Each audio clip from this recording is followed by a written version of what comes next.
Good evening, everyone. I'd like to call this Great Island Parking Design Committee special meeting to order.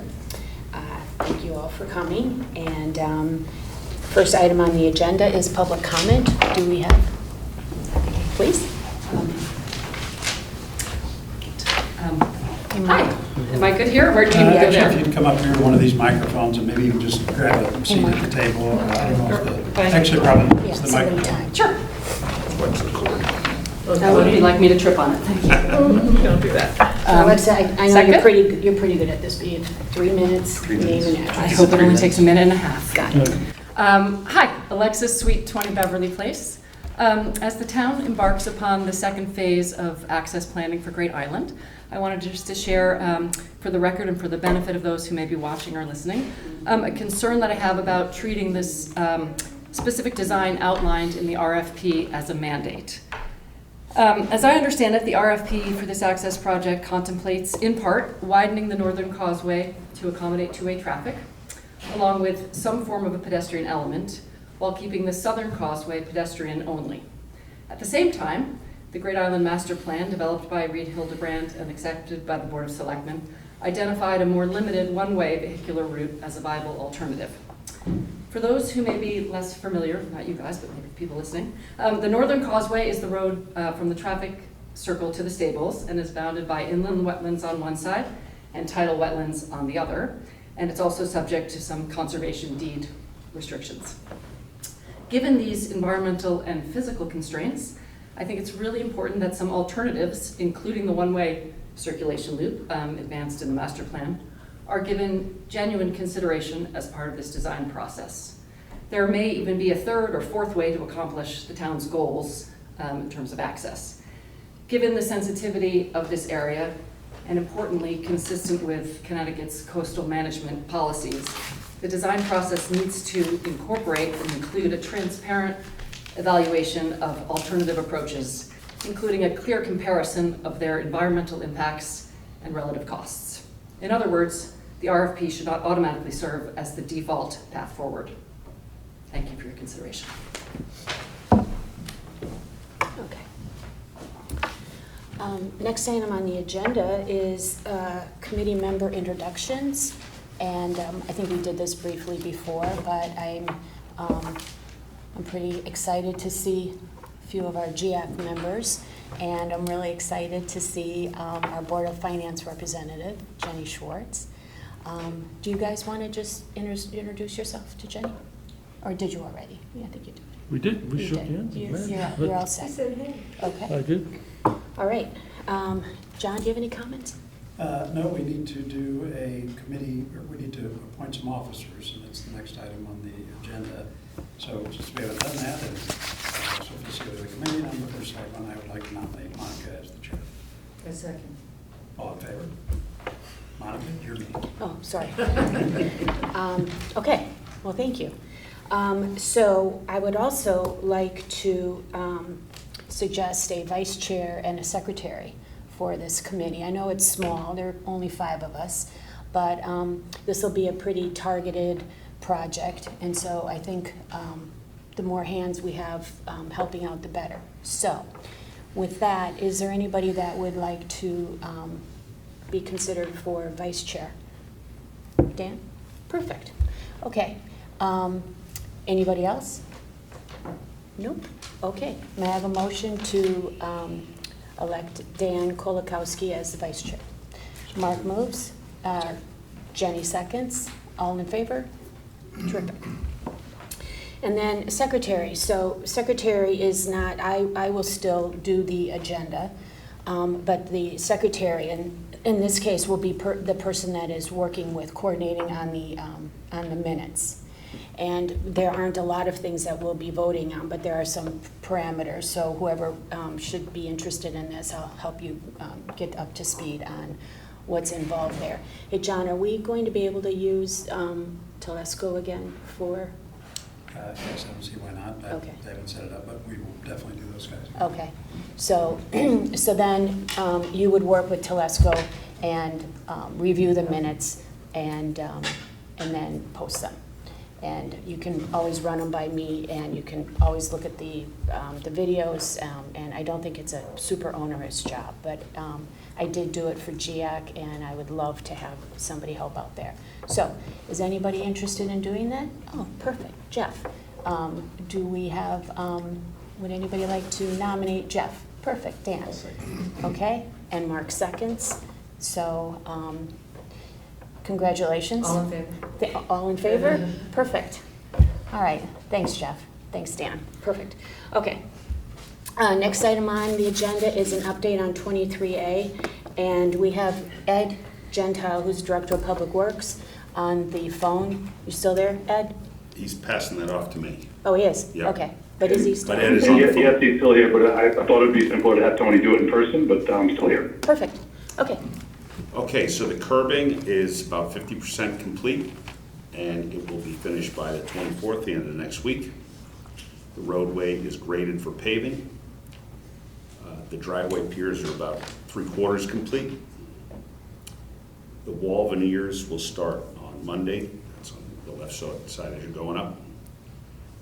Pedestrian access during work hours, still an issue, much better than last fall. I think with all the construction going on, they kind of notice a little bit more. Still a little bit of an issue. And paving, kind of end of May, June 1st at the latest, that's what we're hoping for. We're hoping to beat that, but that's kind of what we're targeting. Is there a mock-up for the wall veneer? Actually, I don't know. Ed, markup for the wall veneer? The mock-up has been done, approved, and passed on to the contractor. Okay. So Ed, when does the sidewalk go in? They're gonna set up the curbing on that side first, and they're debating whether to try to get down the base course on the roadway to cut down on dust for that area. So it could be before or after the base course, but I'm assuming they're gonna try to get that in along with the base course. So sometime towards the middle to the end of May. Okay. And then I was over there today, and I just want to make sure the retaining walls are completely finished, right? Except for the stonework, right? The concrete pour foundations Right. are completed. Now the veneer and the 12 inches or 18 inches, depending on where you are, of parapet that has to come up above the top of that wall has not been completed yet. They're going to, like I said, Tony said, they're going to start doing that work coming this Monday. Okay, yeah, that's what I was wondering. So it's 18 inches on top, and how far does it protrude from the wall? Not the top, but the sides. This is extra 6 inches on the outside of those concrete walls that are poured there now. There's the places where the stone sits on it. You'll see it if you go down to the lower side of it. The stone gradient sits on that and is concreted in. So, you figure 6 inches additional on each side, and then bring that up anywhere between 12 and 18 inches to a finished top of the wall. Okay, all right. Any other questions for Ed or Tony on that? No? So we've been talking about what we're going to do when 23A is done, and we want to have the community, have our residents use the road. So what we're going to do is discuss with the traffic authority how we can implement some sort of drop-off on that circle. So you'll come down to the end of 23A, and hopefully we'll be able to help people drop off and pick up. So something that the legal traffic authority has to weigh in on. But that's what we're looking into. So any other comments on that, John? No, I've met with one of the commissioners, Brent Hayes. We did a walking tour of 23A, the traffic circle, and actually all the way to where parking is going to be. So they've got a visual sense of what needs to be done, and we actually discussed multiple issues that could arise that'll feed into the local traffic authority's decision on that, but they're on it, and hopefully we'll get that resolved and have clarity from them as to what they'd like to see pretty soon. So more to come. Will they define what the signage should be for that? Yeah, that's a big part of what they'll do, is they'll specify that, including traffic signs, stop signs at the base, and they'll set all that up. Okay. So they're on. Good. Any other questions or thoughts on 23A? No? Okay. So I think everybody is familiar with Becca Sturgis, who's our point person at Reed Hildebrand. So Becca, Thank you. kick it off. Very happy to be here tonight on behalf of Reed Hildebrand and the town to launch the parking design and sort of accessory projects going forward, so we can have access building off of the work on 23A.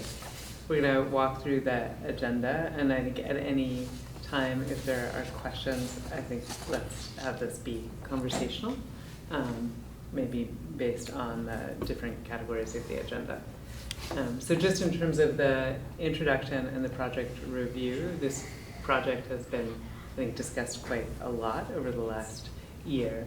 And it is the first project to emerge out of the master plan. So in terms of the schedule for this project, we have a series of meetings. It has been structured to be quite an efficient process with all of you on the committee and with the town, because I know there's enormous eagerness on behalf of the town to actually have full ability to be on the island. So we will be beginning our review of design with sort of tonight. We're going to kick off immediately with some guidance and discussion about important decisions. And then we will basically be meeting at regular intervals to cover the advancement of the design process. And there is a set of cost exercises to make sure that the town is able to have sort of confidence the scope and the financial commitments are in alignment. There are sort of two significant pauses in our schedule for the sort of work of approvals and also appropriation, and we know that those are conversations in the town that take a little bit of time. So we built in some blocks, but we didn't want to be too expensive in the provision because there is been so clearly communicated real momentum to move this project along, given how much has been invested so far by all the citizens. Rebecca, 1 second. Hey, if anybody wants to sit up here, I know that it's tough to see this, so please take a seat up there. Thanks. Plus, it might be enjoyable to sit up there. Yeah. Any specific questions about this schedule? I think it's been reviewed by pretty much everyone here. So we are here on behalf of I am here tonight on behalf of a larger team of experts that we have brought on to make sure that issues such as accessibility, lighting, the technical specifications, electrical, and the civil engineering are all done together and in tandem in a coordinated way. And then we have directional logic returning. They helped us do a sort of peer review cost exercise of the master plan.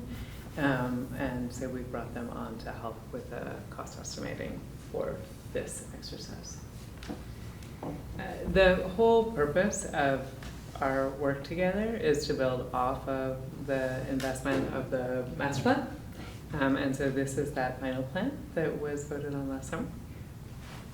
Oops, wrong direction. And then I think just a reminder for those of you on the committee, I think you probably started this ad nauseum. And it might be a little bit newer for you, Janine, but this was the project that was defined in the master plan. I think after a lot of debate and discussion this fall, there were some reductions in the overall scope to sort of tune it to what the town feels prepared for right now. To summarize, I guess for the record, it's largely a set of improvements to the North Causeway. It's really dedicated to bringing vehicles and pedestrians safely onto the island. There are a set of investments related to the infrastructure and utilities to support all of that. And then there are parking provisions and a few gates that are required to keep everybody safe, and the same kinds of signage that Johnny were just talking about related to 23A. We did want to pull forward some of the key goals that were part of the master plan process that apply to this project. And specifically, they relate to access and activation, but I think most importantly, it's bringing people onto the island and making sure that it is an accessible set of experiences to the best of our ability. So meeting sort of ADA code is a big part of the work that we will be doing. There are also, I think, some goals related to the sort of environmental conditions of the island that are important and that were identified within the master plan. I think because the scope is so narrow, mostly those concerns relate to the trees that are within the boundary, what we call the limit of work of the project. But we will be paying our utmost attention to how to make sure that ecological integrity and the natural resources of the island are protected, and the waters that come or connect to the island. Additionally, historic preservation is a critical part of Great Island, and as we add these parking spaces and the pavements that are required for access, we will be doing everything we can to be working with the historic fabric of the island, but bringing it up to code. Any questions about that? Okay, moving into design.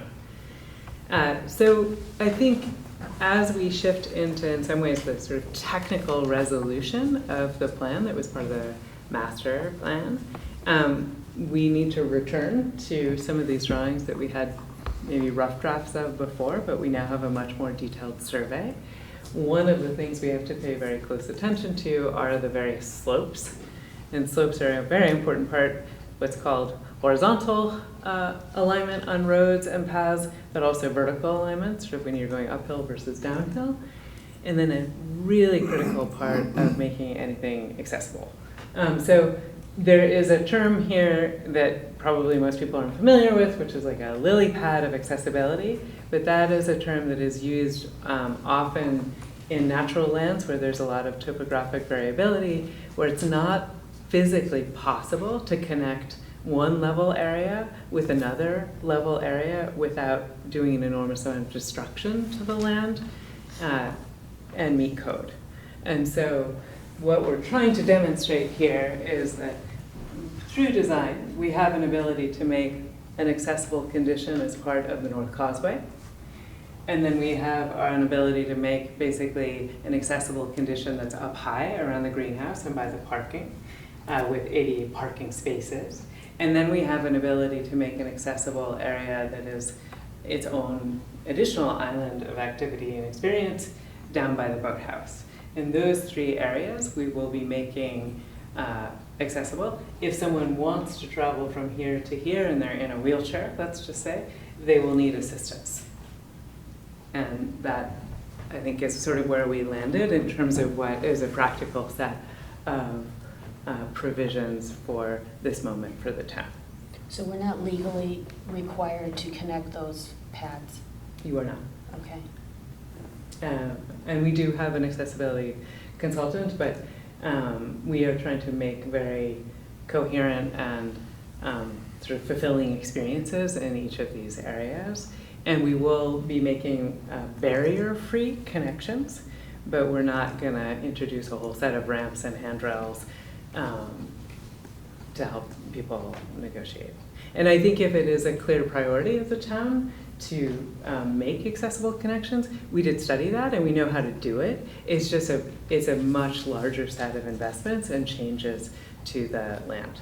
And I think given where the community is right now, making these wonderful provisions, but not actually going to that extra level of work, I think is the direction where we are. Didn't I see you were also contemplating drop-offs? Yes. For accessibility, so we can get people there through Yes. other means. Yes. Okay. The goal is absolutely that you can travel, but you just need a friend, or you need Or a shuttle. a shuttle, whatever. right? Exactly. Okay. So there are things that either the town could provide, but we are not doing it. Relatively. Sorry. Any other questions before I move on from this? Wonderful recent development is the sharing of the draft survey, which we're in the process of reviewing, and I think you are too. And I imagine it will be published shortly after Yeah, the review. I think the goal is to have it posted next week. Excellent. So as I said, I still need to look at this. I'm carrying it around with me, but I just received it and I haven't really gone through it with a fine comb yet. So in terms of conversations we really want to focus on together tonight, our hope is that we can talk some more about circulation with you, then to talk about specific details and materials, and we're very interested in talking about the stormwater management and its relationship to pavements. And then the final topic that we wanted to touch on is visitor safety, because just like you're talking about dropping people off, the island is amazing, but it still has a number of sort of there's wires and trip conditions, and there's just a little bit of care taking that needs to happen before it's publicly opened. So as it relates to circulation, something that I think people are very interested in, sort of how is it that we bring not just the vehicles, which we spent a lot of time talking about in master plan, but pedestrians from the circle up into the island. And our position related to this is that the most sort of satisfactory, most consistent with the natural character of the land, is to use a boardwalk along the northern causeway so that we don't have to introduce big changes to the topography or the planting and have real impacts in the coastal resources. And so this is basically a page from the master plan showing the different kinds of boardwalks that we were thinking about and the typical kinds of conditions.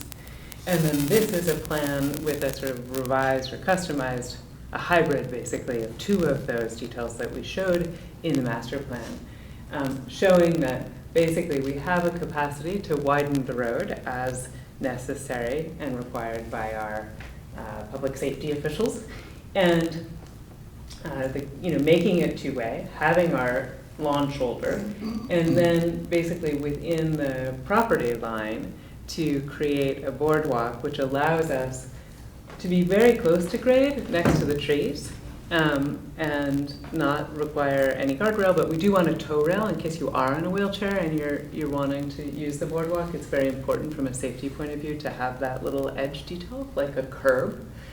And then we need effectively a guardrail and handrail on the other side because it is a much steeper drop. And because we are within the coastal jurisdiction here, we'll need to have a conversation with the town to talk through the details of all of this. But we have in other very sensitive environments used boardwalks and special structural supports to make sure that the waters can move through them and the structures can stay intact and everybody can move safely. So we have confidence in this strategy and have had it successfully signed off on many other projects. Any specific questions? And I guess one other thing I can just talk about is it's important because of that tree right along the circle that we widen at that moment so that we can build the boardwalk around the tree, but connect to the circle. And I think in general, when you're having people be dropped off, we might look at having a bench there. I think it's just very nice to have a place that you can wait under the shade of the tree.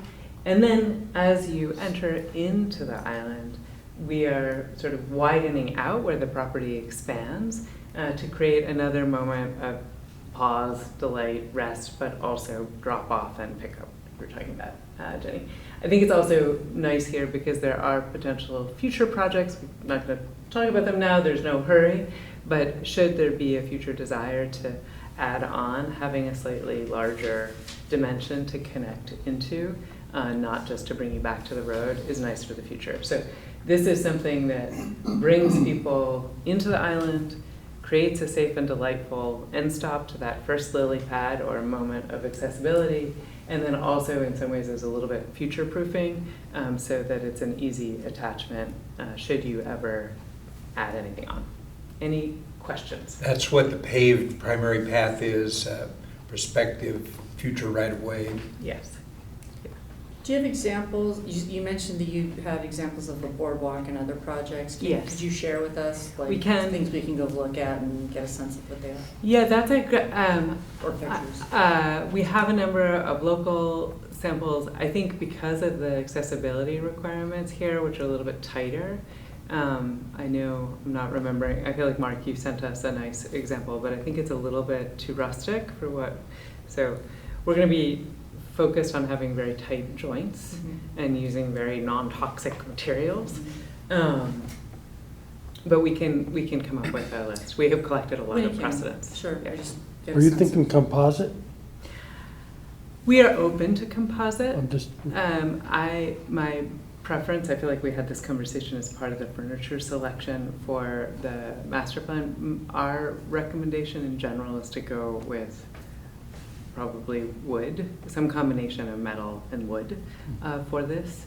When you What's- combine metal and wood, you have to be very careful because they have different properties, but that's likely going to be the most robust solution for you. What's the lifespan on that? It depends which wood you choose. Right. You think of these super dense woods like we did the benches? Yeah, I mean, so I think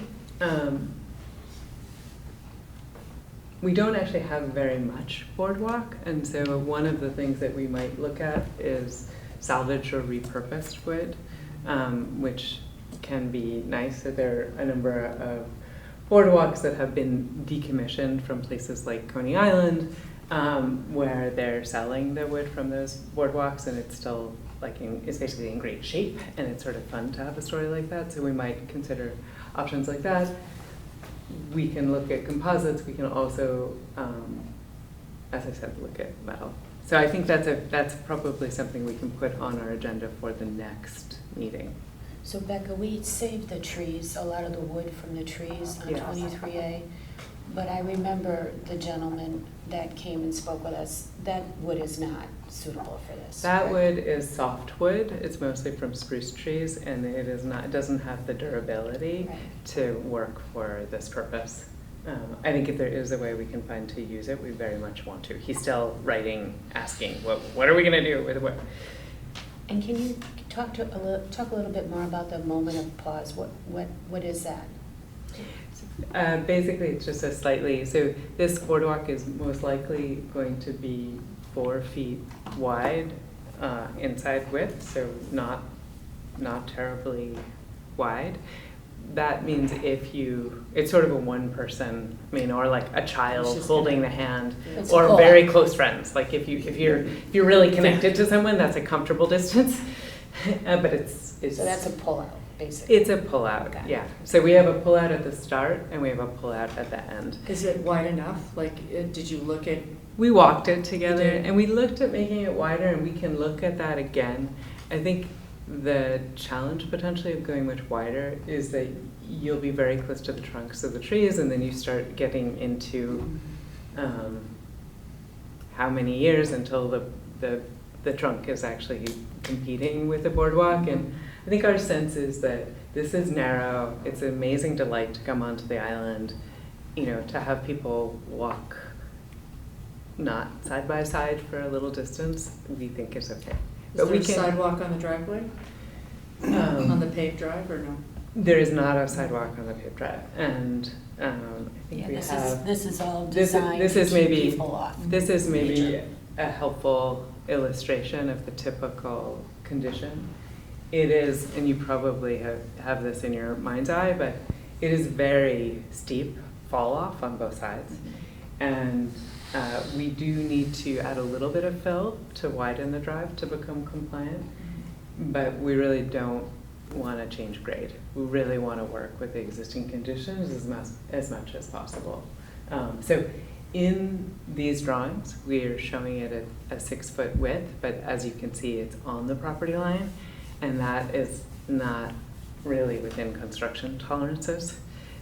So our sense is that if we go to something like 4 feet, we have a little bit of margin on the property, and we have a little bit of margin around the trees, and it's just. Did you not find the width wider on the south side of the road? And why did you choose the north over the south side for that walkway? It is actually a little bit wider on the north from Is it? our. I mean, our even on this measurements. cross section, it looks wider on the right. I thought I saw that from the survey as well, but We did look at this quite closely, Jen, and I mean, it may be slightly variable, but our evaluation was that it is much easier on the north side. 'cause the other reason I say that is because any pedestrians or joggers coming up from Gorham Yeah. Pond is going to be on the right side of our 23A, and all the traffic is going to go left to So the the stable, interest- so they wouldn't have to cross The intersection? traffic if they did that.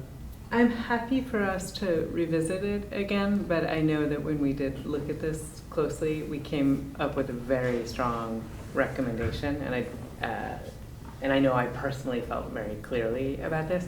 I think one of the other challenges is that when we get to the moment where it starts to go uphill sharply, it's very hard. It's a very, very tight connection on the south side, and it's more generous on the north side.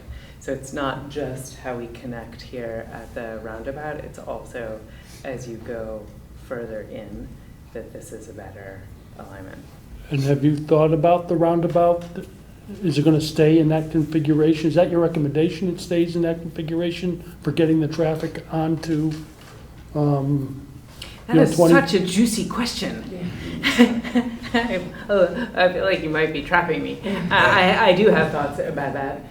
They are not really in my limit of work right now, Dan. So if you would like to invite my guidance on that, I'm happy to speak on that subject. I think it is very much a residential configuration, and it has some awkward connections with how we're trying to use the island. So it would be in everyone's interest to study that.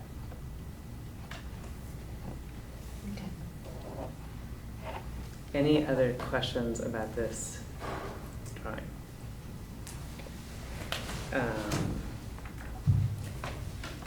So we also prepared this kind of cartoon drawing to look at the relationships and to give a sense of what it'll feel like. And you can see the idea of the tow rail, you can see the idea that there is a guardrail, you can see this widened shoulder, and you can see that with these relationships, the trees feel sort of left alone, which I think is one of our hopes with this strategy. I think also, water can move freely, which is good. So then we thought this might be helpful too, just to look as though you're a driver from the center of the lane, showing how we're increasing the drive width on each side for the fire access, and then showing where the property line is and where the wetlands are. how are you going to hold that fill in on the edges that you're talking about in order to level? Interestingly, it's not super, I think if I go back, it's not You very think it'll much hold fill. itself once Yeah, we the can do seed sets? 2-to-1 slopes, and we're completely fine, and we're relatively far away, relatively. I from know, the I know roots you of the wanted trees. to keep the existing conditions, but was there any thought to either lowering the road so that you get a flatter surface to work, or shifting the center line of the road to one side or the other so that, We did look at shifting the center line of the road. We didn't look at lowering the road. Partly, even if it were a couple of inches, it would make a difference, but maybe unnecessary. I think that is the kind of thing that if we move ahead with this basic direction, which our recommendation would be that we do move ahead with this basic direction tonight, we can study that very closely with our civil engineer about the pros and cons. In general, when we're so close to the water at this point, we don't recommend to people that they go lower, just because sea level and storm challenges are great, and the closer you get to the sea, the more likely your encounters. So we tend to keep elevations at their current heights. But Dan, what are you trying to accomplish? I'm just trying to, I lost. It drops off dramatically Yep. at the edges of the road. And if you lower the road, then it drops off less dramatically on the edges of the road. Right. That's all I'm saying. I think our other thought is it does already drop off so dramatically Right. that we're adding the shoulder, which gives you some redundancy and safety factor. And it's not walkable kind of as it is. So there's not much of an incentive. You don't gain anything. You don't, yeah. That's what I was trying to understand. What Exactly. are we Like gaining? You mentioned a couple inches, I'm thinking. It's not 5 like inches suddenly doing you it. would be able to walk there, or suddenly we wouldn't have to do a boardwalk. No, I'm worried about the slope. If you say it's gonna be 2 It's to 1, fine. then It's that's. 2 to 1, yeah. So, Okay. and actually, we're gonna probably try to have it be more like 2.5 to 1. Yeah. So, and Becca, you're Yes. running the utilities down the middle of the road? So most likely, we'll do it right at the edge of the road. We tend to not like to put utilities down the center, because if there ever is an issue with utilities, then you're basically needing to saw cut the center of the road, whereas if you do it at the edge,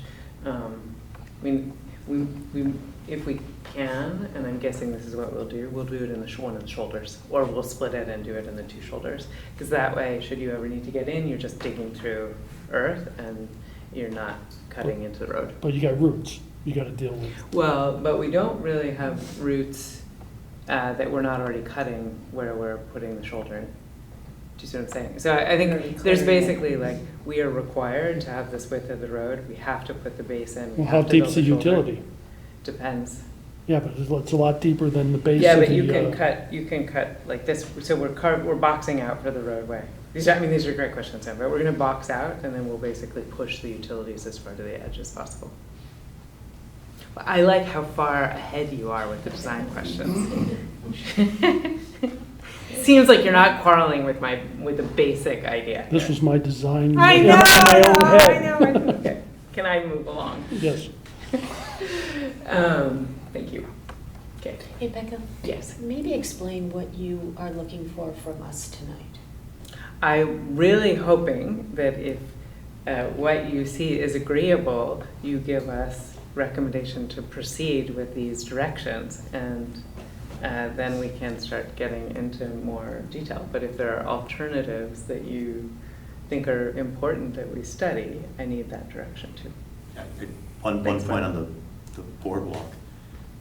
If there's any question around the room about 4 feet, I don't know if there's a sample someplace nearby. I've walked many boardwalks since I've been on the prior committee. I have a good sense of what a 3, 4, you saw my 2-foot one. Yeah. And I've been on wider ones, and I've also seen those pockets deployed. Anyway, just a thought. I Highland don't- Farm, I think, is 3 feet, right? I don't know. I think Highland Farm is an asphalt loop, half-mile loop, and I'm pretty sure that's 3 feet. And I know that when you're walking two-way, You have to step to the it's wider. side. I mean, I Yeah. asked it, but it's Yeah. wider, because he had the concern that it was not wide enough when it was done. Yeah. And he said he wished they had made it wider. I just know that, like, you're scooting into the grass when it's crossing. Yes, So I yeah. just, whatever, for a frame of reference of how wide is 4 feet, I think.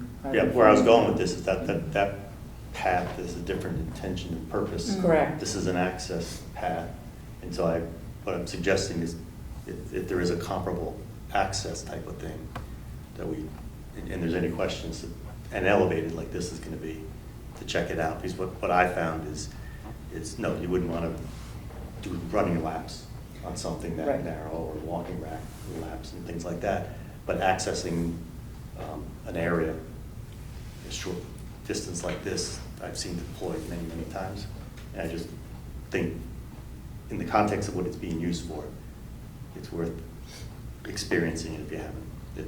It seemed reasonable to me. How long is that boardwalk? That's a great question. and I don't know the answer. I'm How far sorry. does it go? To what point? It- Only as far as you showed it on? Yeah, Yeah. it only goes that far. So it's basically exactly the length of the northern causeway. Which is less than 100 yard, oh, no, it's about No, I would say it's more 120 than that. yards, Yeah, I would 130 say you're right. yards. It's probably about 400 feet, 300, 400 feet roughly. So Mark, you're saying that you think 4 feet is wide enough? In my experience on the, trails I've gone on, when it's bridging between, you use the term lily pad, that's new to me, but I've seen areas that are wide and people are walking, strolling, and then you come to wetlands where I've seen it deployed and it gets narrow, this type of width, bridge that, and I've seen the pockets, and when people come in different directions, someone steps aside, and then you get to the next landing area, I'll call it, Yeah. and there's much more room, you do your activities. To me, this feels a lot like that. It's bridging from one access area, or one area to another, and it's a means to get from one to the other. You're not spending time hanging out, jogging, laps back and forth on that. So that's okay then? To me, yes. Yeah. I'm speaking from. I think one of the things that makes it okay is that if we go back to this section, you're just a little bit lower than the drive. So in terms of how you feel, do you feel shockingly claustrophobic? No. And if you're able-bodied, also you're very close to grade, so should you want to step off onto the lawn, you can, right? So it's just, not everybody is going to be able to do that. If we needed to have the railing on both sides, that more narrow dimension does start to feel more cage-like. We will, and it's sort of implied here, but we will be detailing that railing so it's on the outer edge so that you really have clear distance of 4 feet for your person.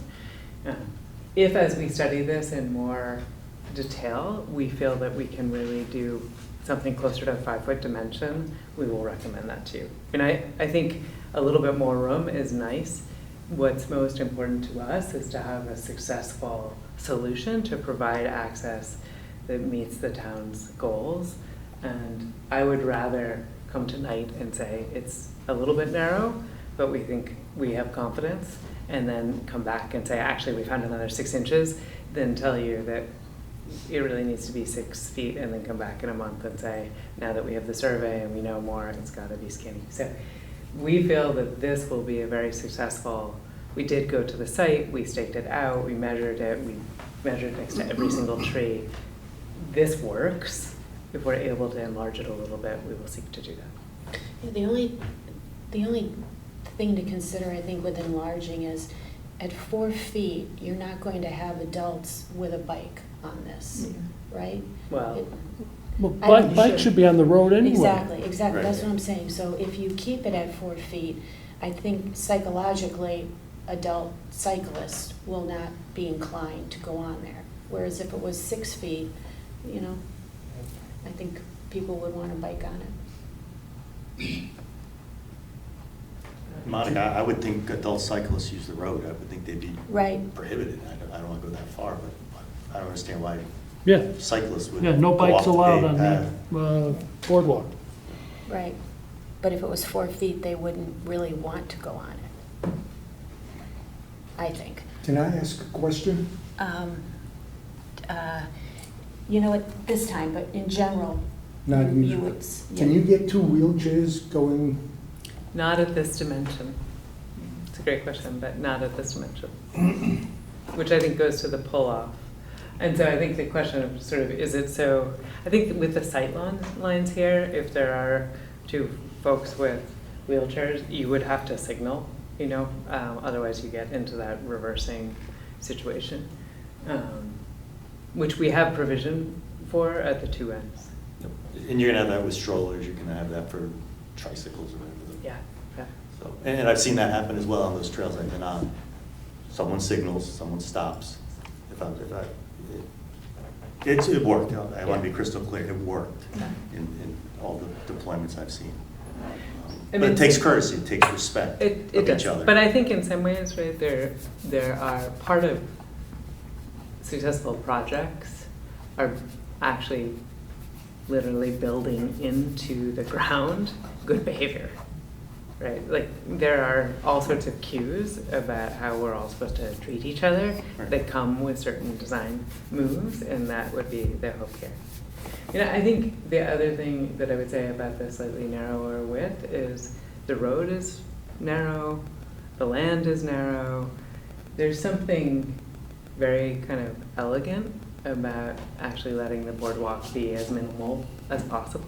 It feels really consistent with just do just what you need. Don't do more than that. How are you reinforcing the grass shoulder? Are you thinking pavers or what? No, we have a very successful sort of crushed stone soil blend that we've worked with on a lot of projects that has the bearing capacity for very large vehicles, but grows grass. Cool. And it doesn't involve plastic or concrete, which is nice from a cost and also long-term performance point of view. Now I'm curious, Beck, is that just the shoulder, or is that mixture taper down a little bit? I'm just curious where you use that. Typically, and this is again a little bit ahead of probably where, but Okay. typically it's a trapezoid. Yep. So you have a surface, and then you have to taper the edge. Okay, thank you. You're welcome. Okay, moving along.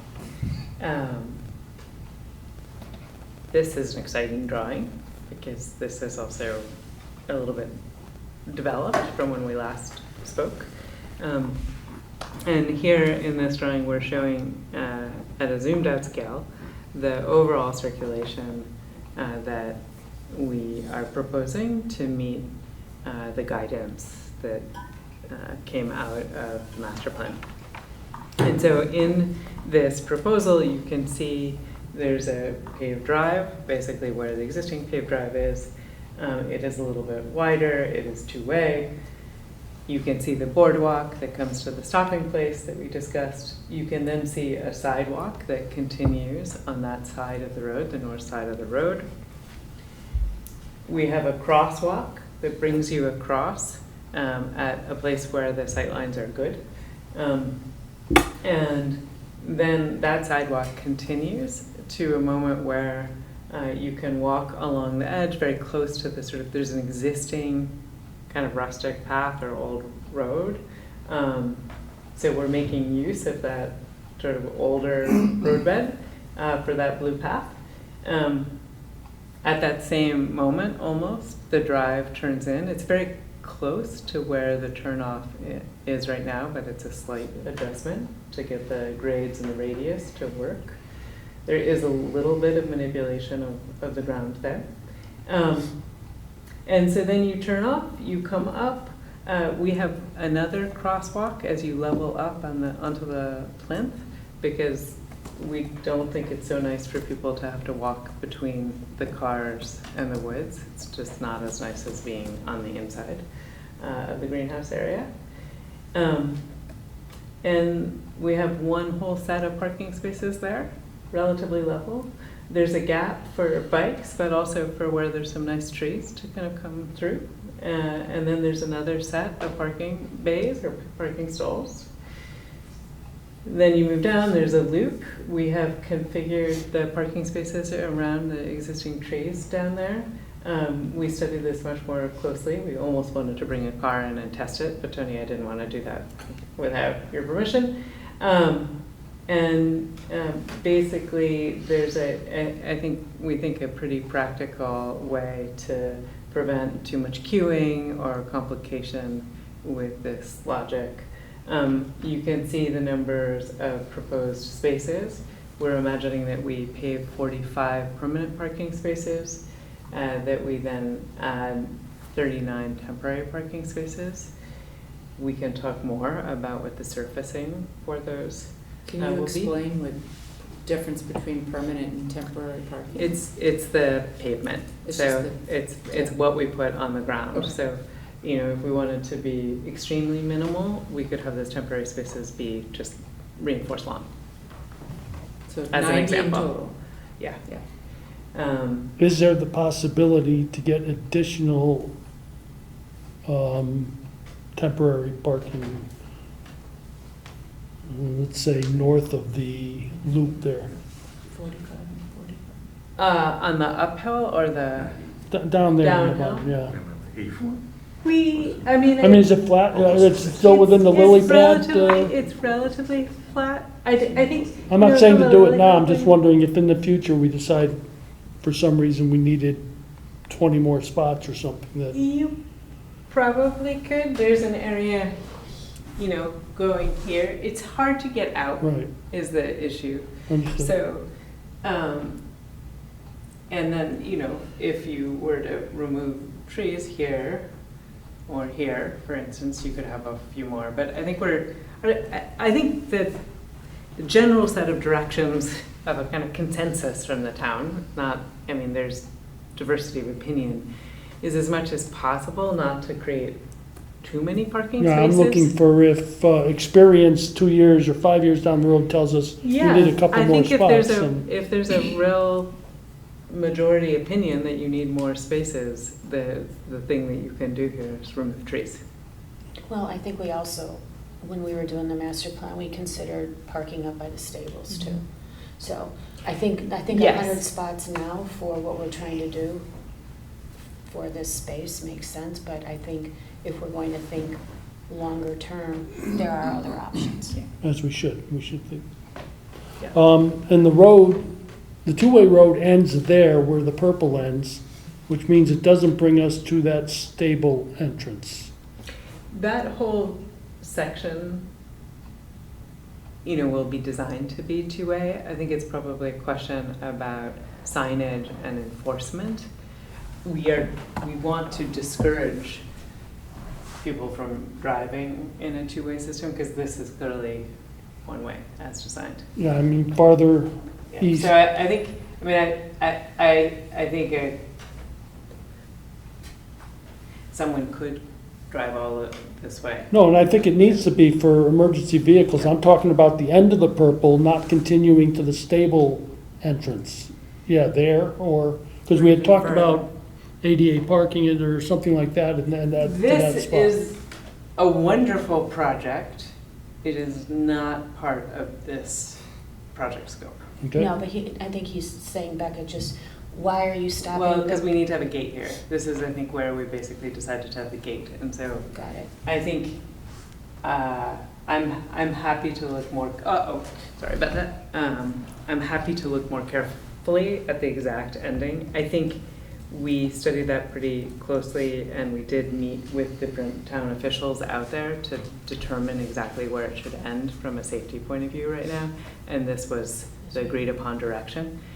We will be revisiting that decision with authorities as we go forward, but that was the answer. Okay. I think the other thing, I guess, just, this is maybe from memory, Dan, but if you bring it all the way to here, it suddenly becomes very compelling for people to go to the stables, which is just, I think, trying to be really clear that this is not an improved part of Great Island right now. So trying to hold back does feel probably important.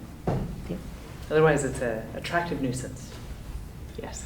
The paved primary paths and unpaved paths are prospective, or they are part of your design commission here? They're part of our design commission, and I think the design commission is to bring cars onto the island, but then people need to get out of their cars and walk places.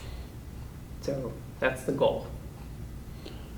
I'd like to use this chart to address Alexa's question, which is, if you recall, and I'm sure the committee members do, I was the big proponent of the one-way loop with the South Causeway going around to the North Causeway, because it all worked out the traffic circle and all that, but was convinced that being able to keep the trees on the north with two-way traffic and keeping all cars on a single road rather than being so invasive on so much more of the island. So if you look at that South Causeway and the woods to the right of it, as we're looking at it, and the waterway to the left of it, and that is just a peaceful piece of the island that I think for people entering or even taking a walk around the loop, that's a huge amount of additional island that you get to experience with what we want for the visitor experience,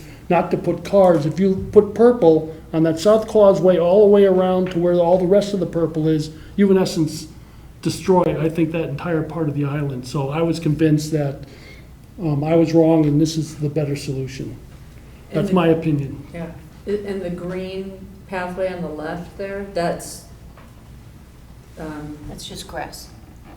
just a grass strip? Yeah, Oh, I think we're. That's not a pathway. It's a walkway, It's yeah. unpaved. It's an It's unpaved not walkway. paved, but it is a walkway, and you It's a can walkway. sort of walk it now. It's like a even. trail. Yeah. Okay. You might trip over a bunch of big logs that are You, there, though. yeah, you probably will. Well, you probably won't, but someone might. Okay. Yeah, so I think our sense is this should not be paved, or at least not at this moment, and this should not be paved at this moment, but they're nice movement corridors, and we want to be realistic that, people are going to want to walk and having clear direction. We don't understand exactly how the mowing is going to change or not change.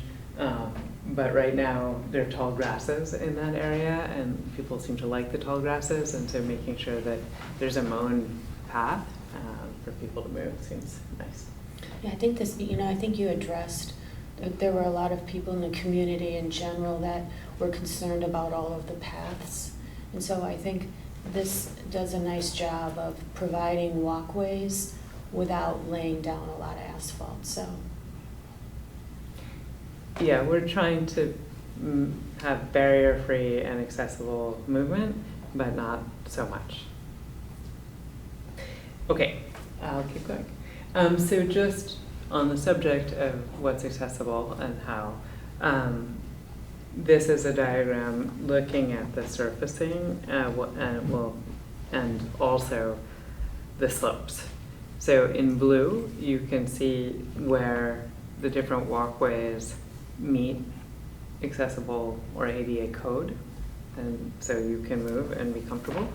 And then in the yellowish colors, those are where the pathways are steeper than 5%. Would the roads all be blue if you colored them? In other words, less than 5%? No, but basically where the roads run parallel to the paths, those sections of the roads are also relatively level. So you did in the vision, or the master plan, I remember it was about, I think you had about 60% ADA accessible. Do you have a similar ratio for this? We can evaluate Figure it. that out. It makes me nervous to say Okay. anything without doing math. And then I'm not seeing where bikes are fitting in. You mentioned before, but it's not on the legend anymore. It's true, we should add the bikes to the legend. The little blue rectangle Uh-huh. here is for bikes. I thought we had a couple of spots. Yeah, there's We more had, than one. we had, Yeah. we had them two down by in the- There the, was, Yeah, like down at the bottom, I thought maybe there was. Yeah. Is there one next to ADA? we Looks like have there a might be second, one actually, you're right, down sorry. there. I think Yeah. this right here, I apologize. Yep. We can add that to the legend. Generally, bikes, you're not worried about ADA. Just, so Right. I think on this diagram, it's not tuned right, particularly right. to No, I was that. thinking it actually was in earlier. Yeah, it's a good, And how did we land on the 6 for ADA parking? Is that a ratio? it's a ratio. I mean, I think generally speaking, you have programs for buildings that tell you how Mhm. many ADA spaces.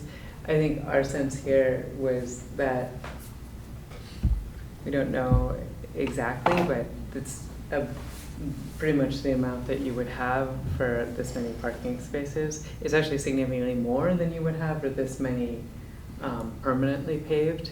So we're going above and beyond, Got I it. would say, Okay. in terms of that provision. But I think given what we heard from the community, there's a real demand for those spaces. So we thought, let's make as many as we can in a level area. Great idea. Is that good on this? Everybody okay? So I thought I would we would zoom into this area. This is one of the trickier areas on the site, and it's one of the areas where there's the most topography to negotiate, and that existing turn-in for the greenhouse is very, very sharp. So we wanted to explain how we've sorted out the crosswalks and a little bit the regrading. And I did already narrate this, so I don't know if there's too much that's specific, but we walked this about, I don't know, 10 different times, trying to make sure that where the crossing is occurring feels natural, it feels comfortable, feels really safe, and that we basically want to, you know, if you to keep the path going straight here, you'd have to cut down all of these trees. That doesn't seem so desirable. And then you'd also be crossing at a much steeper part of the drive, which also doesn't seem so desirable. So maybe on first pass, it seems a little counterintuitive to cross here and then walk. But this wall is quite nice. It's a historic part of the fabric. Your sort of desire is to come into this part of the site anyway. So we thought, let's have people cross where it's easy to cross and have this nice walk along that old stone wall. And then we do need to remove part of that wall to get the radiuses to work here and to turn in, and there will be some adjustments to the grade right here. We did probe it to make sure that there's a ledge there. We thought there might be. We couldn't find any ledge. We went down about 3 feet. So our sense is that we're going to be able to ease up the grade here with like very, very limited sort of disturbance to anything. Any questions? And that's the best for a sightline?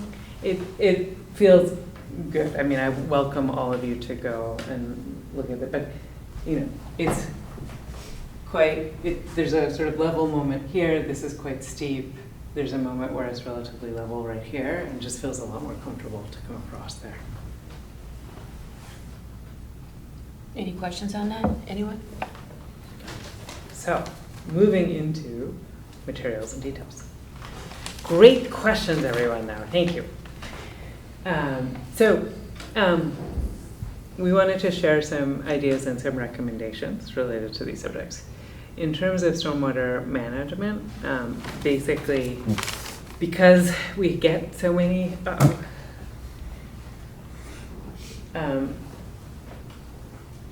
don't know, erratic storms or the kinds of storms that we're getting, they're just more powerful than in each year. It seems like somehow there's more days of rain in a row, or we just want to be really, really responsible for how we're managing stormwater. And it is an island, and it is feeding sound, and so our recommendation is, as much as possible, we're going to use swales alongside of all the pavements and drives that we put in, so that we're infiltrating and treating basically in place as much as possible. And then wherever we can use sort of lawn with infiltration surfaces, we're going to want to keep the water in those places. So basically there's this strategy of cleaning and storing and then infiltrating or percolating. And those are the strategies that we're going to be using, and we want to use as many natural materials as possible. And our sense is that there is some stockpile of old stone material that wasn't found serviceable for other uses, but is part of the fabric of Great Island. And so as much as possible, we're going to want to use some of that material that has come from the island to serve these purposes. In terms of the vehicular paving materials, our recommendations for your consideration are that for the main drive that we use just straight up asphalt, which the town has a lot of experience with and success with and confidence in, and is quite cost effective. For the parking spots, we are recommending, but we know that this is maybe more controversial and a little bit more due diligence is required before we commit to this, but we're recommending that we really do look seriously into porous asphalt, which again we've had success with in sort of similar places. It holds up very well for parking spaces. It doesn't hold up as well for driving surfaces. What do we do at Highland? I think there's It's rock. the pervious It's like gravel. asphalt there. How's it working out? That's The parks, we rocks. don't do an island, but I know there's a They're fair amount of ground down, maintenance they need to involved. be brought up. Yeah, So there's. I know there's Ed. There's like a Ed will have well some- when you go to some park. thoughts on It's this. not this surface here that we're talking No, about. no, No. they didn't do Yeah. porous asphalt, they did the, It's like, Yeah, the crushed rock It's type like- stuff. they're not rock. crushed, they're Yeah. big Big rocks. rocks. I think the porous asphalt, I think that Ed's concern was the maintenance of it. Yeah, Is, and we don't have the equipment for that. Yeah, so we have found, in our experience, that it actually doesn't require a lot of maintenance. There's a huge amount of sort of press and attention that you have to vacuum it every Right. year. And there are companies you can hire to do that. For a number of the projects that we've used it on, they've vacuumed it once in like 10 years and they don't, and I mean, to test it, we commissioned it on one project. You just pour water. You literally take a bucket of water and you pour it and you If it see how long disappears, yeah. it takes to disappear. The thing is that it's so porous that even if it becomes 30% clogged, it's still so much more pervious than any equivalent. It's very, very high functioning. So we can give you a bunch of comps, and I really trust Ed, and I want him to be very confident in any proposal that we have. So I think we it's will far only- less a problem in parking spots than it is on the travel ways, I see. where oils are being, I mean, where tires are being ground into it and stuff. Here, the cars just sit there and then they pull out. That's why we found at this low to be speed. very, very successful for Right. parking stalls. It's just, the wear and tear is so low, people are going, 4 miles an hour or less, or maybe not even that much, right? So, and then the other recommended surface that we want to discuss with you is stabilized lawn. And again, I think our recommendation for that is you're sort of putting, I don't know, it's like a ball field surface in, basically. So it's very sandy, it's free draining, but it's all natural stone and earth. So you're not putting anything artificial into the ground. And we think with the kind of use you're likely to see here, it'll be pretty high performing.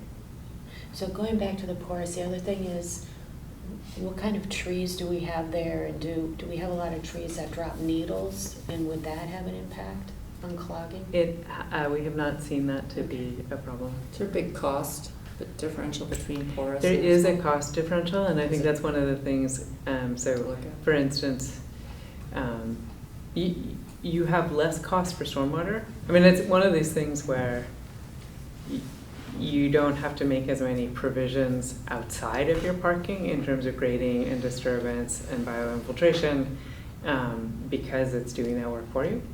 But the cost is more expensive. It's also one of these things where the reason it's more expensive is because there isn't much of a market for it, and they have to shut the plant down to make the mix just for the porous. So the premium that you're paying is because they have to make a batch just for you. It's not because the actual material, because it actually has, I think, less ingredients. So if there was more of a market, the cost would be comparable. Might be helpful, and we can probably look for it ourselves, if there was some literature on just what the net delta is on that versus associated conveyance and storage infrastructure.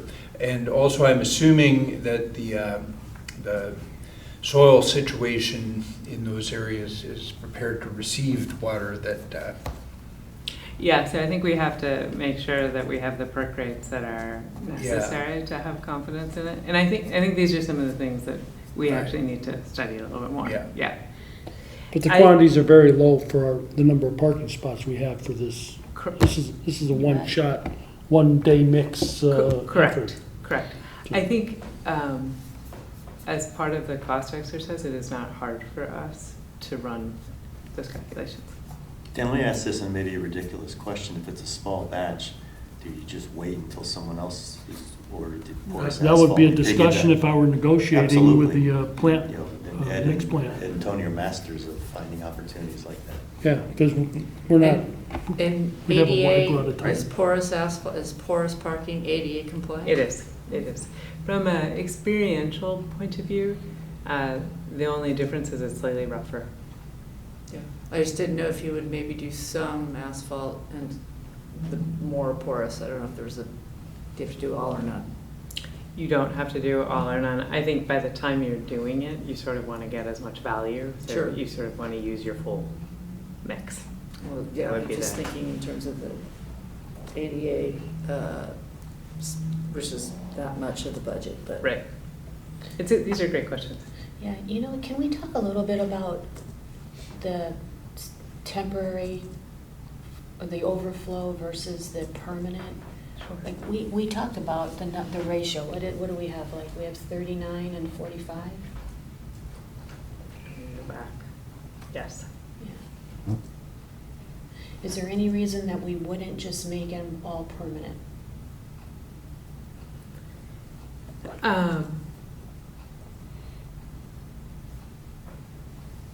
Trying to go back in my mind as to how we landed I on thought, that ratio. that's why I thought that the temporary, all those would be permanent, and the temporary would be some rectangular lot. Of lawn. The lawn, beyond the parking spots. Those all look like engineered parking spots to me. Why are they all not permanent parking spots? I think it, Because people are gonna treat them like permanent parking spots, they're not gonna Right. care about the difference. That's why I was asking before, the difference between permanent and temporary. Why did we do it that way? I think to minimize footprint, and because I think we were trying not to over pave. I mean, I think there's a lot. But if they're all, theoretically, if they're all porous, they're gonna be kind of all. I think it is completely sort of up to the committee if you think it's more benefit to the town to just go ahead and commit to having them be all paved now. It's a relatively there's- easy last minute change, I is. would I think, think so it's- I think if it's we knew the something- cost differential, I think I that might think- make the I think- difference. The same thing that I said in response to Jeff's question of how do we understand the delta. I think this is another delta that we could carry. In general, for something like this, once you're in there doing it, it's a relatively small premium to pave these. To come back and pave them in the future is a much larger Mhm. cost. So I think in the spirit of being, as light as possible on the land, maybe you don't pave them, but that's because you want to minimize the amount of pavement. And just to be, I'm jumping in a little late, you guys have done way more work on this, but the number of parking spots per acreage, how did you land on 90? Was it, because other parks have a lot less and there's also a lot more parking per acre. There's not really a formula that we stick with. There is not a formula, and so it was a lot of, I don't know, Goldilocks, or, it was a lot of like It's trying just- to feel what seems right. And Okay. I think at the moment, because it's just passive recreation,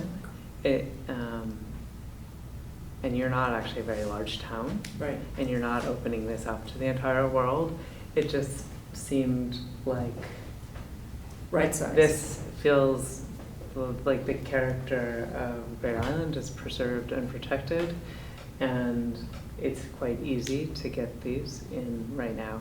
And we do have spaces, as Monica was mentioning, by the stables, that should there be a lot of demand in the future for more, it's Mhm. quite easy to introduce those. Right, and if there's a lot more island that has the potential for different types of use, like, to spread out. And that if we're concentrating parking in that area to create the loop, I just wanted to get a sense of why did you land on 90 Yeah. versus. That seemed more or like less. a good number for that area, and what we were trying to do, an overall goal was to keep cars from the rest of the island. Okay. So unless it was handicap parking in front of the carriage house or something, if something ever developed there, right? So this was to maximize this space. That's where the parking was going to Yeah, be right. largely contained, and Yep. therefore that is the right size. Okay, that's fine. And how do you delineate the spaces on the temporary spots, which are grass? Yeah, that's an excellent question. On some properties we've painted, on others we've used stone or stone markers. It is nice to have, or even just wood, but it is very helpful to have something that marks each spot, because otherwise people take up a lot more room than is actually wise. So having a delineation, I think, is very important. Should Yeah, I move think, on? you know what, I think that we should, the committee, we should go look at Highland. I'm trying to remember, I feel like there's something on those, on that gravel that defines the spaces, but. They painted it, they They painted did. lines, but, They but did. you can't see it anymore. They have the, you know. Wheel stop? Thank you. Thing I always run into, yeah. It's doing its job. They have wells and they laid it with big stones to the point where now it's gotten so much traffic now, it's like, whatever, 7 years later, 8 years later, the stones are actually wearing down and now there's a gap. Like they Yeah. almost need to be, just in terms of, if that's the type of material you were ever thinking of, you're gonna have to add a little more stone. But right now, the only I think they had lines originally, but now there's not, it's just the wheel stops. So you pull to the wheel stop.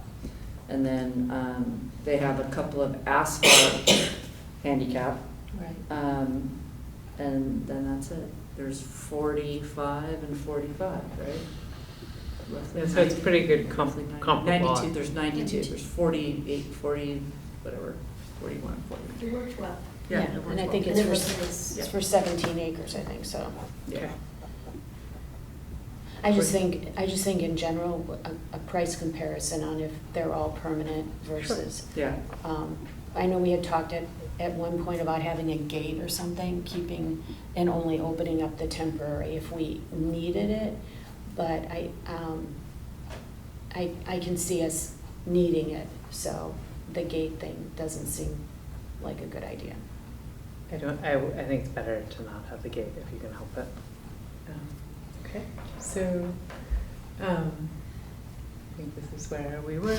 This pedestrian paving materials, this is a subject that there was a lot of animated discussion about in the spring. And I think the thing that we found in our workshop is that in general, the community is not excited by concrete paths or even paths that feel totally like asphalt. At the same time, there's a lot of interest in having accessible, durable surfaces. So in our experience, the best solution for that is something called chip and seal, and you can see a photo, or if you've been recently to Storm King, you can see those in place, and other places as well. But basically, it's an asphalt path that has stone, sort of a pea stone-like surface that's rolled into it, so that it feels much more rustic, but it performs with the kind of longevity that an asphalt path does. All natural materials. Yeah, I mean, to the extent that tar and, I mean, asphalt is a petroleum product, so it's natural, but, and then I think where we're showing the two green colors, where we have sun, so it can support turf, we're proposing lawn paths, and where we're under those established trees and canopies, we're proposing mulch and stone dust paths. And your chip and seal, you can have a wheelchair on it. Yes, you I'm can, guessing. yeah, absolutely. So is it safe to say the chip and seal or the ADA? Chip and seal is ADA compliant, yes, thank you for that question. Any further questions here? And going back to that, what's the maintenance on that? Like, how hard is that to shovel? It's not hard to shovel. I think in the first year particularly, stone washes off. It's a little bit like the annoyance of having a gravel driveway in the first year because you've rolled all the stone in, but I don't know, 30% of it doesn't fully stick. So over the course of the year, that migrates to the sides, and depending on That's what used to be how hollow, right? obsessively tidy you are, Right. it bothers you or it doesn't. Is that the new thing, just stone and oil? Yeah, it's very similar to stone and oil, but it's actually more conventional asphalt, just with a stone on top. So Right. it's not pouring the oil into the. We've done both. Okay. More recently, we're using the chip and seal more than oil and stone. Probably It- can't do oil. Can you still do oil? You actually can. Oh, okay. But there are reasons why you're Phasing asking out. that. Yeah, Okay. exactly. Right. Would you use a snow blower to clear those? I don't know. It depends how bad, sorry, I don't know if I've seen this, we can go look at it. yeah, the stone and oil stuff, years ago, I used to do that, but. It's very similar, so in terms of the way it washes out. And I'm wondering, how do you know where the path is under a snowstorm, under a 6-inch snowstorm? It's the same way you know anything. Well, except these paths are going like this, they're not a straight sidewalk In in a front of your big house. storm, like some of the storms that we had this winter, it just tends to be hard to see a path, but it doesn't matter what we pave it with, it's hard to see it. Yeah, I wonder if it's a power brush compared to a plow, I'm not sure. So you could put plow, if you're going to plow them, which I think is probably a real parks question, you can put snow plow stakes the same way you would along the drive, so you would know where it is. That's what they did at Highland. Yeah. And I noticed. and then they figured out Yeah. whether, sometimes they got grass, sometimes they didn't, right? Exactly. It's okay. Exactly. No different. So there's probably a little bit of, fixing it up. So then the last subject that we wanted to talk about is just sort of due diligence on our part, which is really trying to make sure that as we make these improvements, visitor safety is something that we're all paying attention to. And there are, we've talked about gates, so gates are a big part of this. There is an existing gate here that needs to be replaced.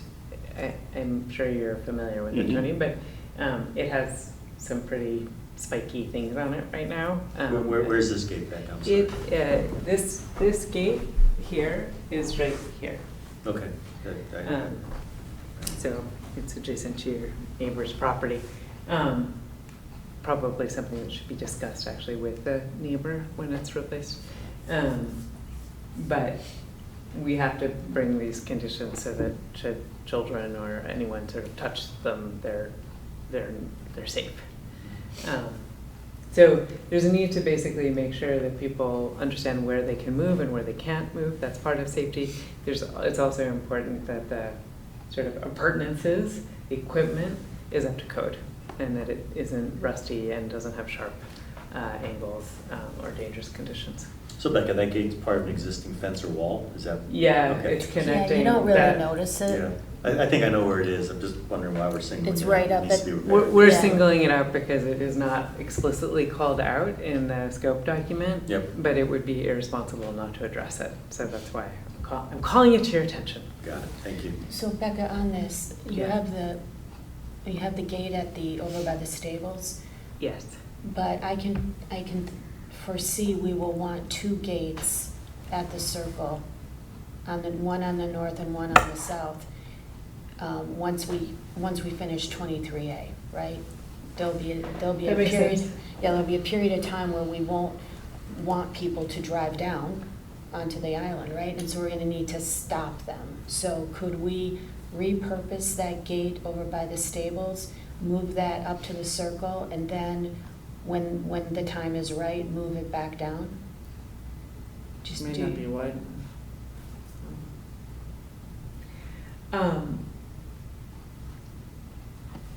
Are you recommending that we would expedite?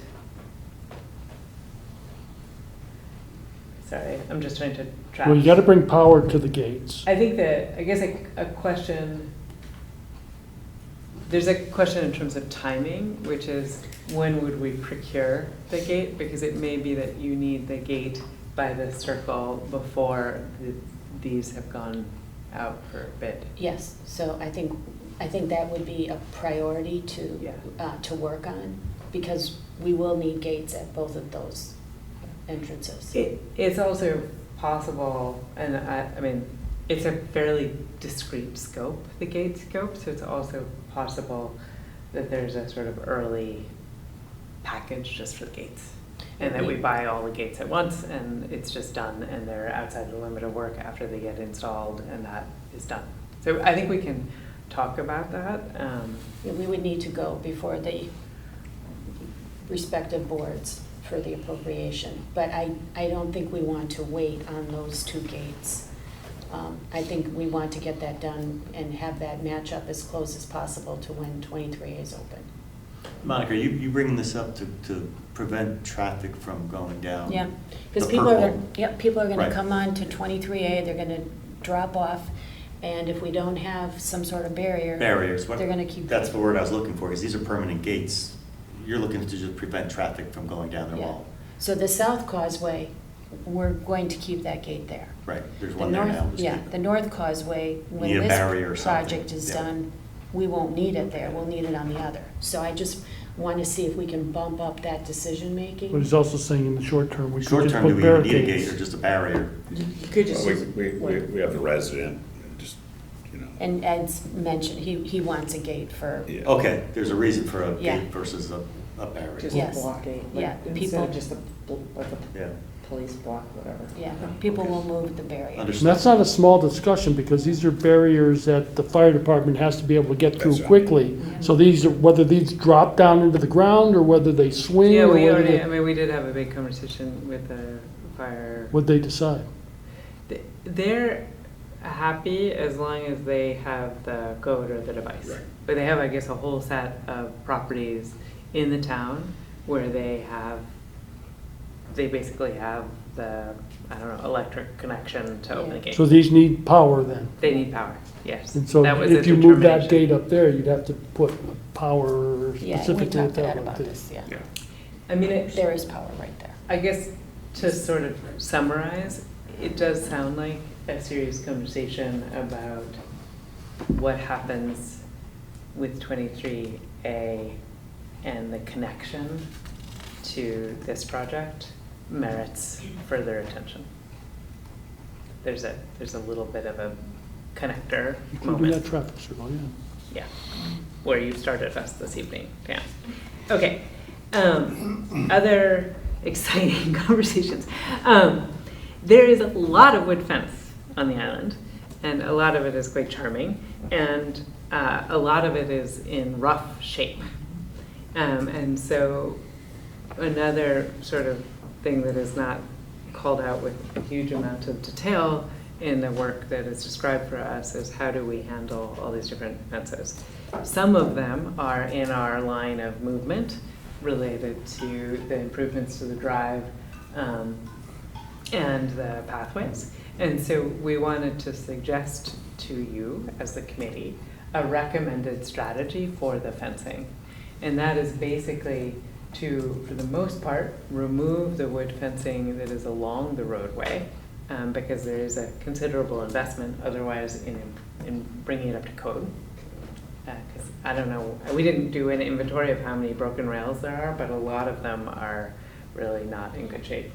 And so our thought is that, that said, the sort of perimeter line is actually in much better shape on average and is doing pretty good work. And there are a couple of places we could make some improvements, and then you keep that historic character. It also kind of suggests to people that they're not meant to be walking around in those areas, and I think that's actually true. It's better if we keep people not exploring too much in those areas. But our thought is that actually the simplest thing is just to remove that along the drive. We do then have a recommendation that we look to potentially adding wood fencing along the greenhouse. We know that the Root Cellar project isn't in scope, but that set of walls around the greenhouse has a very, very steep set of drops. And the greenhouse roof itself is not really safe for people to be walking on. And these are all issues that we talked about in some detail as part of the master plan.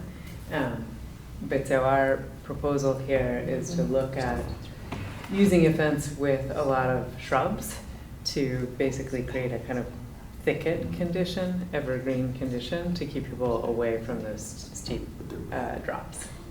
Is it deep enough for shrubs to grow?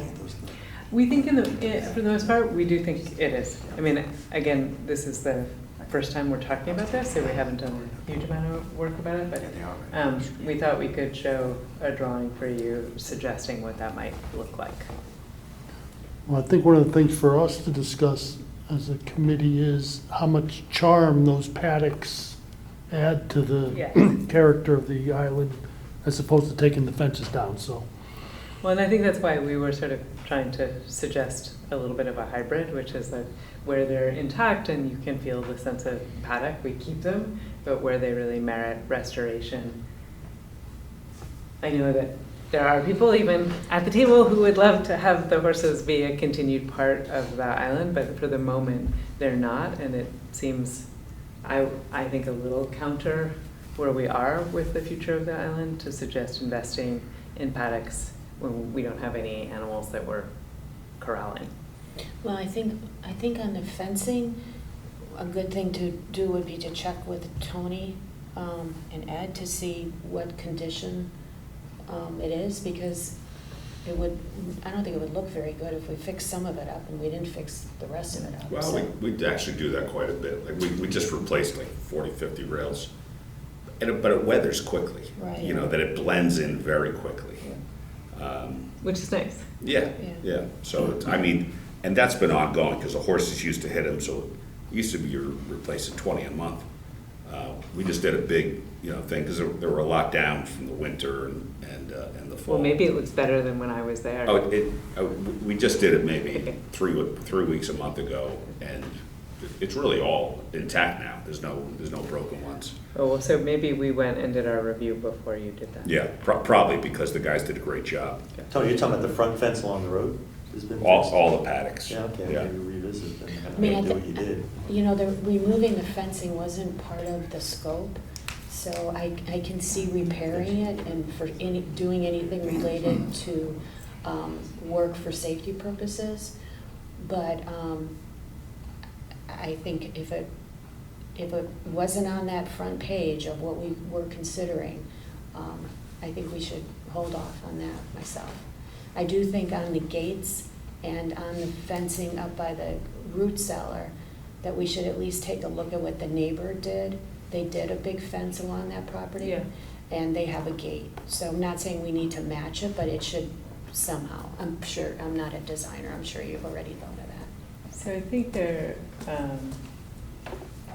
is a need, I'm not sure we're illustrating it here, but I think there is a need to remove or change some of the fencing where we're introducing that sidewalk, Okay? because they're in conflict with each other.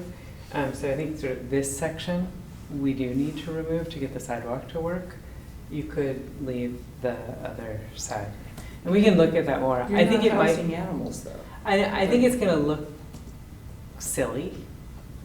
So. But you did a great job of showing us, so we can consider that. I'm just sensitive to, it wasn't part of our original thinking, and I understand that we can have a conversation about all of this, but there should be a compelling reason to do this. Yeah. Well, you can ask Tony how much he's spending on his improvements. Yep. I don't know, but I happen to like the pad. Yeah, I mean, it's a character. It's a character Yeah. question, right? On the fencing, if it's okay shape now, eventually it gets removed or it gets repaired. That's maybe a conversation for another day if it's outside Yeah. the scope here. Yeah, taking that down's not gonna be hard. Right. It is not hard. No, that's not hard. And I think taking care of Storm. it is Yeah, an that's- effort. That's more of a safety, public health This is a safety safety issue. Yeah. And we do, as I was saying, there are some areas where we need to remove it, and so I think for the next We just meeting, need why to don't I come back and prioritize just show where we wanna this start. is what must be removed to get the access, Right. to get Or the we access get- in. Versus aesthetic. Versus aesthetic and like sort of ongoing operations. Right. And where it has to be repaired. Yeah. on that back Well, it side. sounds like I don't have to worry about the repairs because they've been taken care of. Yeah. I'm happy that that's someone else's job. Thank you, Tony. Okay. As a basic strategy for continued investigation and advancement, does this idea of using a combination of hedge and sort of the paddock fencing strategy to create the barriers that we need to have safety, does this make sense to the committee? What does the hedge do? Fills in. Hides the It fence. fills in and so I get that visually. we Is can't, it like- we can't actually just have the big openings that you have with a stockade to hit the safety requirements. We have to have a true guardrail. It'll feel ugly. Got it. So our thought is that if we use a combination, I mean, we'll do our best to not make it ugly, but it will be a new component of the island. If we work with the paddock fencing and hedges, it will feel historic. So I think the thought is we want to, basically as a design strategy, we would like to use the planting and fence language of the island to meet the code requirement here. And Okay, you so do the have code a requirement is a 4-inch, nothing bigger than 4, whatever. Nothing bigger than 4 inches. So therefore, we and- can't use the paddock type fence Well, for. you can, The mesh or something. I mean, I think what we need to study it, Dan. I think depending on the actual distance we may be able to use it. So I think we have not completely finalized the design for this, but we wanted to show, because this is something we've never talked about with you before, we wanted to show that we have a strategy of trying to work with those two conditions. So I think this was, you guys remember along, over by the carriage house, there's an area where we thought we would need to do some work on the wall and use the plantings as a barrier? Yep, And then I on the remember. southern coast, I think this Same is idea the here. same concept, right? Yeah, basically. And I think that, I mean, to Dan's accurate statement, you're not allowed to make them climbable if it's a true guardrail. So if, for those of you who have pools or whatever, it's sort of a similar set of rules. So there is some challenge potentially here, but where we're trying to keep people off the root cellar, that's not actually, we don't need to have a guardrail. So I think our thought is that there's some sort of continuous expression. We just need to indicate to people that they can't go there. It's not a drop, it's just a keep out. I did. So that was the last subject that we wanted to bring to your attention today. And with that, we could talk about what is happening next. So we're in the middle of April. We have another meeting scheduled for the middle of May. And I think if coming out of today, there are specific subjects you want to make sure that we talk about, the earlier you can bring them to our attention, the better. But we will be, in the same way that we were prepared for today, to get sort of, this is a set of overall directions that we would like to go in, and this is a set of questions to help us advance. We will proceed in the same way, based on our professional judgment, to prepare materials. I think more resolution on the issues around material selection, some of the safety issues that we talked about tonight, those are clear subjects. I think you asked questions related to other decisions that we made, north versus south. We'll try to bring some answers or clarifications for that. If it's possible for me to answer some of those questions in the gap time, I will do that. And then the contrast for permanent versus temporary. Yes. So looking at this schedule, one thing we should decide as a committee is when do we want to meet? So today's Thursday, and I looked at the calendar going forward, and Thursdays are good days for, as far as room availability goes. I know that Ed and John will try to be, and Tony will try to be here. So I wanted to at least offer the idea of meetings during the day as opposed to evening, and see where everybody stood on that. But again, the Thursday does work. I have a rough idea of, it's right in the middle of the month for the next, there'll be 2 meetings in July, but otherwise there'll be a meeting each month. So how do we feel about a meeting during the day, and if so, is there a time that works for people? Mark, you are gainfully employed, so what works for you? Keep doing this, I might not. Since there wasn't a Thursdays, check. Thursdays could work. Okay. What- 6:30? 6:30 absolutely works. Yeah. If Could that's you what you were do, asking. could you, well, Absolutely. I'm wondering, could you do 4? My only thought is you want to make sure that the public has, maybe at least has access to some of these meetings, so that people who go to work and coming in on the train, they want to be able to attend these meetings in person, but the public, you want to allow a little room for them to be here. So, maybe not all the meetings, but I think we want to be cognizant that the public's going to want to give some input. So to answer your question, 4 could work, because if we run long, we're past the workday. So on the odd chance we Yeah. run long. The only other meeting on Thursdays is the police commission. They meet at 4. So, and to Public your, Works meets at 6:30. Yeah. Or 7:30 for that. We Yeah. should be there then. and to your point about the public, I think that's a great point. I do think that, I think Pear Tree meets at 4. The building committee there meets at 4.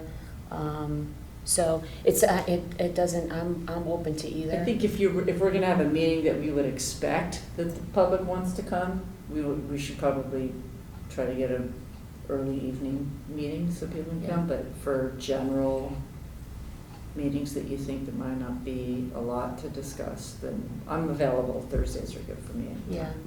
Then I almost think we should, I'd like to have a date, a time, That we work and, with. and stick with it. So what do you think, Dan? Are Jen? you meeting without Reed Hildebrandt?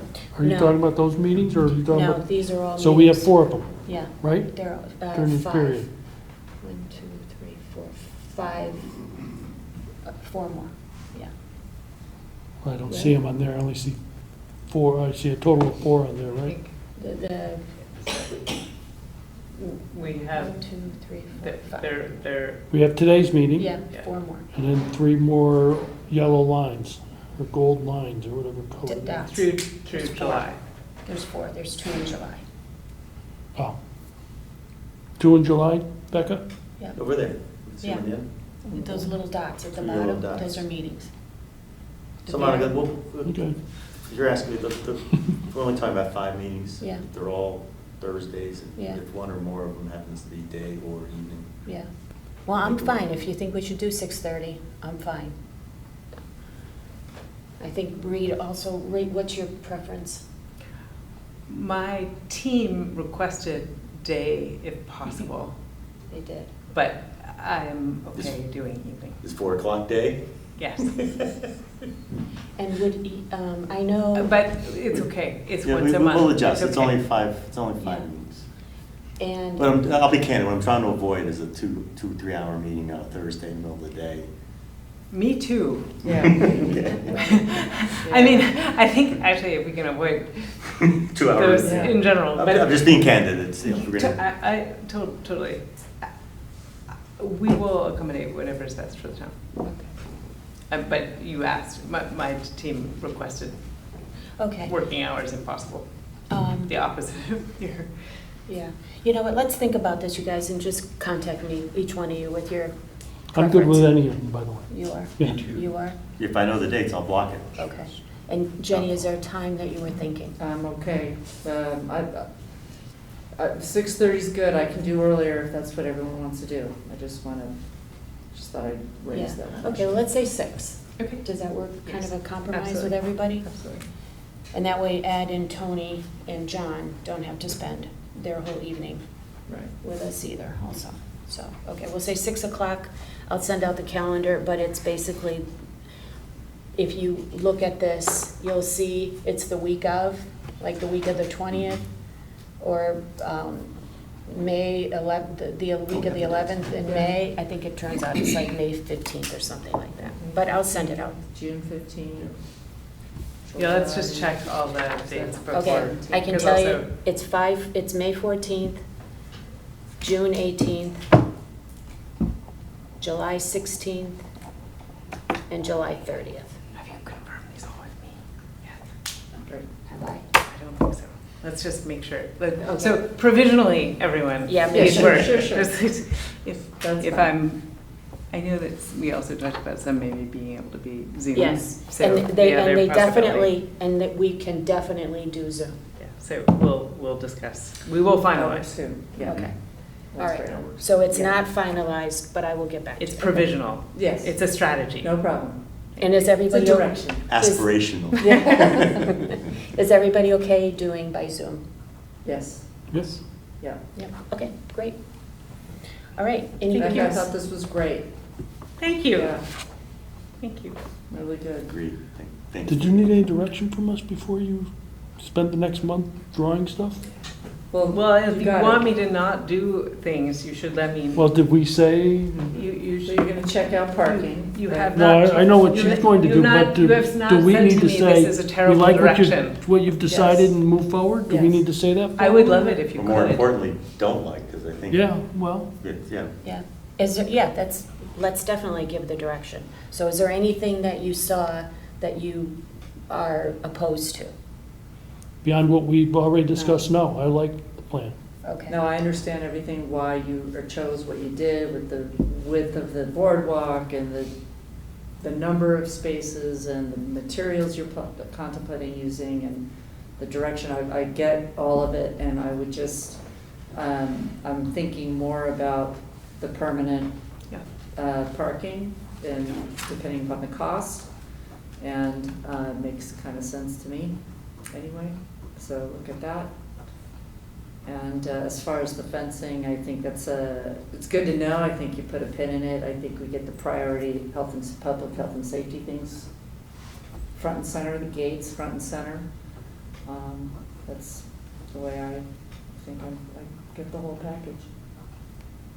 I like the boardwalk concept, getting people off of the road. The size and the scale and the less is more approach, but adequate and compliant is important. I think that's terrific. I like the flow.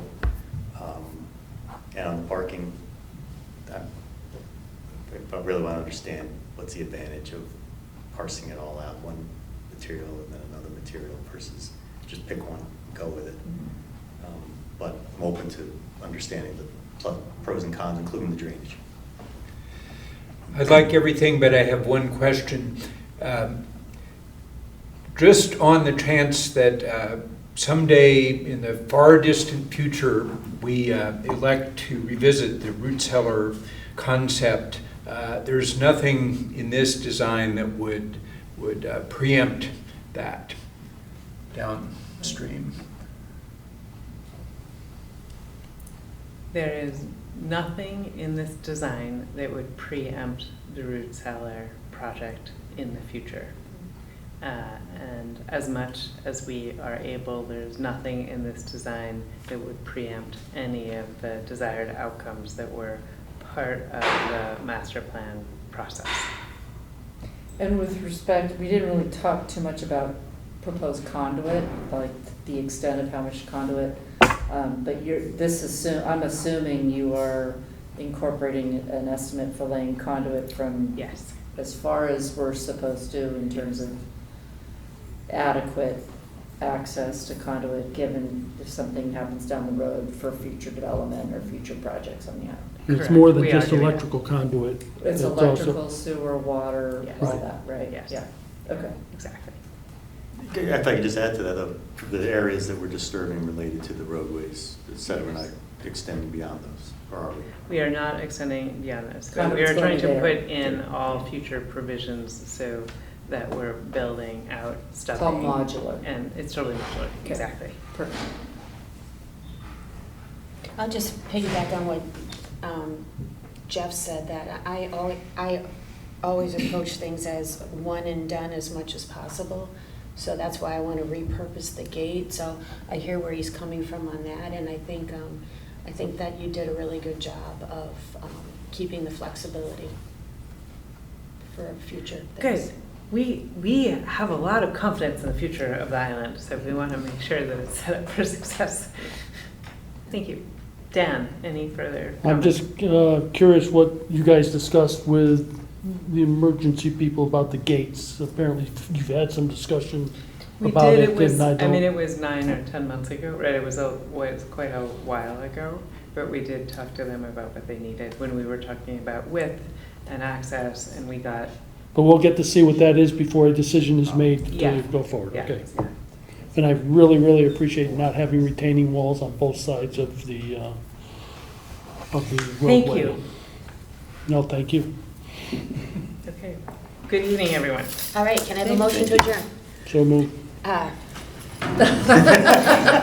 And second. All in favor? Dan, you're not All in supposed to do favor. that, Dan. Dan moved, Jeff seconds, all in favor. Good. He's attacking his vice chair.